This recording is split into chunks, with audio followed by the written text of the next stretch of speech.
যদি আপনার বয়স 40-এর উপরে বা নিচে হয়, যদি আপনি বারবার প্রস্রাব যাওয়ার সমস্যায় ভুগে থাকেন, তাহলে আজকের এই ভিডিওটি মনোযোগ সহকারে শুনবেন। আজকে এই ভিডিওর মধ্যে আপনাদের বলবো এই যে বারবার প্রস্রাব যাওয়ার সমস্যা বা ফ্রিকোয়েন্ট ইউরিনেশনের প্রবলেম কেন হয় এবং এটাকে আপনারা ঘরোয়াভাবে খুব সহজে কিভাবে মুক্তি পেতে পারেন। দেখুন, এই যে বারবার প্রস্রাব যাওয়ার সমস্যা হয়, এটাকে বর্তমান সময়ে অধিকাংশ মানুষই ইগনোর করে থাকেন, অর্থাৎ অবহেলা করেন। কিন্তু আমি আপনাদের বলে রাখবো, এই ফ্রিকুয়েন্ট ইউরিনেশনের সমস্যাটা কোনো সাধারণ সমস্যা না। এটা একদিকে যেমন আপনার কিডনি ড্যামেজের ঝুঁকিকে বাড়িয়ে দেয়, অপরদিকে আপনার ইনফেকশনের ঝুঁকিকেও বাড়িয়ে দেয়। এমনকি যখন আপনার এই বারবার প্রস্রাব যাওয়ার সমস্যা হচ্ছে এবং এটা দীর্ঘ সময় ধরে হচ্ছে, তখন কিন্তু এমন কিছু বড় বড় রোগ বা ডিজিজ আছে যেগুলো আমাদের শরীরে হয়ে থাকে এবং এই ফ্রিকুয়েন্ট ইউরিনেশনের প্রবলেমটা সিমটমস হিসাবে আমাদের শরীরে পরিলক্ষিত হয়। তাই এই সমস্যাটাকে কিন্তু একদমই ইগনোর করবেন না। আজকে এই ভিডিওর মধ্যে আপনাদের বলবো এই যে বারবার প্রস্রাব হয়ে যাওয়ার সমস্যা হয়, এটার প্রকৃত কারণ কি এবং কিছু সহজ ছোট্ট ঘরোয়া উপায় যেগুলো এই সমস্যা থেকে আপনাকে চিরতরে মুক্তি দেবে। প্রথম যে কারণটা আছে সেটি হলো পুরুষদের মধ্যে দুটো এর ফ্যাক্টর আছে। একটি হলো বিপিএইচ অর্থাৎ বিনাইন প্রোস্টেটিক হাইপারপ্লাসিয়া। 40 বছর বয়সের পরে প্রোস্টেট গ্ল্যান্ড কিন্তু ধীরে ধীরে বাড়তে থাকে। অনেকের ক্ষেত্রে এটা খুব বেশি বেড়ে যায়, তখন প্রোস্টাইটিসের মতো সমস্যা হয়, অর্থাৎ প্রোস্টেট গ্ল্যান্ডের ইনফ্লামেশন হয়ে যায়, সেই জায়গায় ইনফেকশন পর্যন্ত হয়ে যেতে দেখা যায়। এই প্রোস্টেট গ্ল্যান্ড যখন বাড়তে শুরু করে, সে কিন্তু আমাদের ইউরিনারি যে ব্লাডার আছে ওর উপর একটা প্রেসার ক্রিয়েট করে, যে কারণে বারবার প্রস্রাব যাওয়ার সমস্যা হতে দেখা দেয়। বা আমাদের যে প্রস্রাব যাওয়ার নালীটা নিচের দিকে নামছে, তার উপরে কিন্তু এই প্রোস্টেট গ্ল্যান্ডটা চেপে থাকে, যে কারণে প্রস্রাব ক্লিয়ার হয় না, তাও কিন্তু বারবার প্রস্রাব হতে দেখা যায়। এক্ষেত্রে অনেকের মধ্যে এই সিমটমসগুলো দেখা দেয় যে প্রস্রাব হওয়ার পরে ক্লিয়ার হয় না বা কোদ দিয়ে প্রস্রাব করতে হয়, অনেক সময় ফোঁটা ফোঁটা আকারে হয়, বারবার হয়, এই সিমটমসগুলো লেগেই থাকে। তাই এই বিপিএইচ এর সমস্যা থাকলে এক্ষেত্রে কিন্তু বারবার প্রস্রাব যাওয়ার সমস্যা হতে দেখা যায় এবং এর জন্য আপনারা পিএসএ বলে একটি টেস্ট আছে, সেটা করে দেখিয়ে নিতে পারেন, চিকিৎসকের পরামর্শ নিতে পারেন, তাহলে কিন্তু ভালো হয়ে যাবেন। তবে আজকে এই ভিডিওতে যে ঘরোয়া উপায়গুলো বলবো সেগুলো কিন্তু আপনার এই প্রোস্টেট গ্ল্যান্ডের সমস্যা থেকেও আপনাকে মুক্তি দেবে। পুরুষদের মধ্যে 2 নম্বর যে কারণটি আছে সেটি হচ্ছে ইউরিনারি ট্র্যাক্ট ইনফেকশন। অধিকাংশ পুরুষদের মধ্যেই কিন্তু প্রস্রাবের রাস্তায় ইনফেকশন থাকে, যেটাকে তারা ফুলি ইগনোর করে থাকেন। এই ইনফেকশনটাকে আপনারা বুঝবেন কিভাবে? প্রস্রাব করার সময় জ্বালা পোড়ার সমস্যা বা তলপেটে ব্যথা থাকতে পারে, কখনো কখনো ব্যথা যন্ত্রণা ক্রনিক ভাবে হয়ে যায়, এটা কিন্তু প্রস্রাবের ইনফেকশনের সিমটমস। তাই পুরুষদের মধ্যে কিন্তু এই দুটো কারণে বারবার প্রস্রাব যাওয়ার সমস্যা হতে দেখা যায়। নারী বা মহিলাদের মধ্যে কিন্তু 3টে মেজর ফ্যাক্টর আছে। 1 নম্বর যেটা আছে, তাদের শরীরে ইস্ট্রোজেন হরমোনের মাত্রা কমে গেলে এই ফ্রিকুয়েন্ট ইউরিনেশন বা বারবার প্রস্রাব যাওয়ার সমস্যা হতে দেখা দেয়। 2 নম্বর যে কজটি আছে সেটি হচ্ছে তাদের পেলভিক ফ্লোরের যে মাংসপেশি বা মাসেলস আছে সেগুলো ঢিলা হয়ে যায়, যে কারণে বারবার প্রস্রাব যাওয়ার সমস্যা হতে দেখা যায়। এক্ষেত্রে অনেক সময় হাঁচি বা হাসলেও অনেক সময় প্রস্রাব বেরিয়ে যেতে দেখা যায় 2-1 ফোঁটা, কারণ এই পেলভিক ফ্লোরের মাসেলটা দুর্বল হয়ে যায়। এক্ষেত্রে মেজর যে কারণটা আছে সেটা হচ্ছে প্রেগনেন্সি কালীন বা বাচ্চা প্রসব করার ফলে এই মাসেলগুলো অনেক সময় উইক বা দুর্বল হয়ে যেতে দেখা যায়। বা যারা খুব ফ্যাটি মহিলা আছেন, খুব শরীরে ফ্যাট বা চর্বি আছে, ওজন বেশি, তাদের ক্ষেত্রেও এই পেলভিক মাসেল কিন্তু দুর্বল হয়ে যেতে দেখা যায়। 3 নম্বর যে কারণটি আছে সেটাও কিন্তু ইউরিনারি ট্র্যাক্ট ইনফেকশন। মহিলাদের মধ্যে এই ইউরিনারি ট্র্যাক্ট ইনফেকশন কিন্তু একটি কমন প্রবলেম, প্রায়শই হতে দেখা যায়, কারণ এদের যে ইউরিনারি ব্লাডার আছে তার নিচে ইউরিথ্রা থাকে এবং ব্লাডারটা সাইজ কিছুটা ছোট হয় পুরুষদের তুলনায়, যে কারণে কিন্তু ইনফেকশন হওয়ার ঝুঁকিটা খুব বেশি দেখা যায়। এই 3টে কারণ কিন্তু মহিলাদের মধ্যে মুখ্য, যে কারণে বারবার প্রস্রাব যাওয়ার সমস্যা হয়। এবার 3 নম্বর যে কজটি আছে, যেটা মূল কারণ, সেটি হলো ডায়াবেটিস বা সুগারের সমস্যা। যাদের রক্তের মধ্যে সুগারের মাত্রা বাড়া থাকে, এই সুগার রক্তের মধ্যে বেড়ে থাকলে আমাদের কিডনি সবসময় কিন্তু অতিরিক্ত চিনির যে স্তরটা আছে বা লেভেলটা আছে সেটাকে ছেঁকে বার করে দিতে চেষ্টা করে, যে কারণে বারবার ইউরিনেশন বা ফ্রিকুয়েন্ট ইউরিনেশনের প্রবলেম হতে দেখা যায়। 4 নম্বর যে কজটি আছে সেটি হচ্ছে কিডনি স্টোন।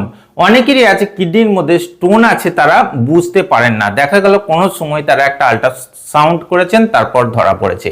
এই কিডনির মধ্যে যদি স্টোন থাকে সেক্ষেত্রে কিন্তু আমাদের ব্লাডারের উপর একটা প্রেসার ক্রিয়েট হয়, যে কারণে বারবার প্রস্রাব যাওয়ার সমস্যা হতে দেখা যায়। এক্ষেত্রে আপনাদের বলবো কিডনিতে স্টোন থাকলে অনেক সময় কিন্তু এই ইউরিনের ইনফেকশন বারবার হতে দেখা যায়। এই স্টোন ঘোরাফেরা করলে অনেক সময় দেখা যায় যে সেই জায়গায় ইনফেকশন হয় বা অনেক সময় প্রস্রাবের মধ্যে রক্ত বা ব্লাডও আসতে দেখা যায়। এই সমস্যাগুলো থাকলে কিন্তু বারবার প্রস্রাব হতে পারে। এছাড়া কিছু ছোট ছোট কারণ আছে, যেমন অনেকে আছে ঘন ঘন চা কফি পান করেন, এই চা কফির মধ্যে ক্যাফিন থাকে যেটা বারবার প্রস্রাবের সমস্যা এনে দেয়। যারা খুব বেশি তেল ঝাল মশলাদার খাবার দাবার খান, স্ট্রেস, টেনশন, স্মোকিং, অ্যালকোহল সেবন করা, এই যে কারণগুলো আছে এইগুলো কিন্তু বারবার প্রস্রাবের কারণ হয়ে থাকে ইনডাইরেক্টলি। অনেকে আছেন এটা মনে করেন যে জল খাওয়া স্বাস্থ্যের জন্য খুবই ভালো, তারা 2-1 ঘন্টা ছাড়া ছাড়াই 1-1.5 গ্লাস করে জল পান করেন, কিন্তু এটা বাস্তবে একদমই সত্যি না। আপনার শরীরে যতটুকু জলের প্রয়োজন ঠিক ততটুকুই আপনাকে পান করতে হবে, খুব বেশি না বা খুব কমও না। তাই যারা অতিরিক্ত জল পান করেন তাদের ক্ষেত্রেও কিন্তু এই জলটা ডাইজেস্ট হয় না, আমাদের কিডনি সম্পূর্ণভাবে এটাকে ফিল্টার করে বের করে দেয়, তাই বারবার প্রস্রাব যাওয়ার সমস্যা হতে দেখা যায়। এছাড়া আরেকটি মেজর কারণ আছে যে কিছু মেডিসিন আছে যে কারণেও কিন্তু এই ফ্রিকোয়েন্ট ইউরিনেশন হতে পারে, যেমন ডায়াবেটিক্স জাতীয় বা হাই ব্লাড প্রেসারের কিছু মেডিসিন আছে বা কিছু অ্যাংজাইটি ডিপ্রেশনের মেডিসিন আছে, যেগুলোর কারণেও কিন্তু বারবার প্রস্রাব হতে পারে। তো বন্ধুরা, এই যে 5 থেকে 7টি কজ বা কারণ আছে যেগুলো সম্পর্কে আপনাদের বললাম, এবার ডাইরেক্টলি আপনাদের বলবো যে এইগুলোর সমাধান কি। ঘরোয়াভাবে খুব সহজে আপনারা কিভাবে এই ফ্রিকোয়েন্ট ইউরিনেশন বা বারবার প্রস্রাব যাওয়ার সমস্যা থেকে, বিশেষত যারা 50-60 বছরের উপরে আছেন, যাদের ক্ষেত্রে এই শীতে প্রবল কষ্টের কারণ হয়ে দাঁড়ায় এই ফ্রিকোয়েন্ট ইউরিনেশন বা বারবার প্রস্রাব যাওয়ার সমস্যা, কারণ রাতে তাদের ঘুম হয় না, বারবার উঠে জেগে প্রস্রাব করতে যেতে হয়, এটা বড়ই কিন্তু ঝামেলাদার ব্যাপার এবং এটাতে তাদের শরীরে নানা রকম ডিজিজ বা রোগও হয়ে যায়, কারণ ঘুম ঠিকঠাক হয় না। 1 নম্বর যে সলিউশন আছে সেটি হচ্ছে তুলসী পাতার চা। তুলসী পাতার মধ্যে কিন্তু অ্যান্টি ইনফ্লেমেটরি, অ্যান্টিঅক্সিডেন্ট এবং অ্যান্টি মাইক্রোবিয়াল প্রপার্টি থাকে, যেটা অক্সিডেশনের কারণে যে সমস্যাটা তৈরি হয় সেটাকে কম করে দেয় এবং অ্যান্টি মাইক্রোবিয়াল প্রপার্টি বা অ্যান্টি ইনফ্লেমেটরি প্রপার্টি থাকার জন্য প্রদাহ কমে দেয় আমাদের ব্লাডারের মধ্যে এবং কোনো রকম ইনফেকশন থাকলে সেটাকেও কমিয়ে দেয়। এই ক্ষেত্রে আপনাদের করতে হবে কি, 1 গ্লাস জলের মধ্যে 8 থেকে 10টা ফ্রেশ তুলসী পাতা দিয়ে দিন এবং সেটাকে লো ফ্লেমে ফোটান যতক্ষণ না সেটা আধা গ্লাস হচ্ছে। আপনারা এর সঙ্গে অ্যাড করতে পারেন 1 ইঞ্চি মতো আদার টুকরো দিয়ে দিতে পারেন, কারণ আদার মধ্যেও কিন্তু অ্যান্টিব্যাকটেরিয়াল এবং অ্যান্টি ইনফ্লেমেটরি প্রপার্টি আছে, দ্বিগুণ বা ভালো কাজ হবে। এটাকে ছেঁকে নিয়ে হালকা গরম অবস্থায় সিপ করে আপনি দিনে 2 বার করে পান করতে পারেন। কিছুদিনের মধ্যেই আপনি লক্ষ্য করবেন যে আপনার এই বারবার প্রস্রাব যাওয়ার সমস্যার মধ্যে ইমপ্রুভমেন্ট এসে গেছে। 2 নম্বরে আপনাদের বলবো মেথি দানা। এই মেথি দানা কিন্তু খুবই গুরুত্বপূর্ণ, কারণ বারবার প্রস্রাব যাওয়ার সমস্যা বিশেষত বেশিরভাগই যারা ডায়াবেটিসের পেশেন্ট আছেন তাদের ক্ষেত্রে হতে দেখা যায়। আপনাকে করতে হবে কি, রাত্রে 1 গ্লাস জলের মধ্যে 1 চামচ মতো মেথি দানা ভিজিয়ে দিন এবং সকালে ওই জলটা পান করে নিন, তার সঙ্গে মেথি দানাগুলো চিবিয়ে আপনাকে খেয়ে নিতে হবে। এর মধ্যে অ্যান্টিঅক্সিডেন্ট এবং অ্যান্টি ইনফ্লেমেটরি প্রপার্টি আছে, যেটা আপনার ব্লাডারের ইনফ্লামেশন কে সুন্দরভাবে কমাতে সাহায্য করবে। এছাড়া আপনার রক্তে শর্করার মাত্রাকে কমাতে সাহায্য করবে, যেটা আপনার ফ্রিকোয়েন্ট ইউরিনেশন বা বারবার প্রস্রাবের মূল কারণ হয়ে দাঁড়ায় যদি আপনি ডায়াবেটিস বা সুগারের রোগী হন। 3 নম্বরে আপনাদের বলবো জিরে ও দারুচিনির চা। এটা খুবই গুরুত্বপূর্ণ, কারণ এটা আমাদের ব্লাডারের ক্যাপাসিটিকে ইমপ্রুভ করতে বা ইমপ্রুভমেন্ট এনে দিতে খুব সহজেই সাহায্য করে এবং আমাদের ব্লাডারের যে পেশিগুলো আছে সেগুলোকে স্ট্রং ও মজবুত করতে সাহায্য করে।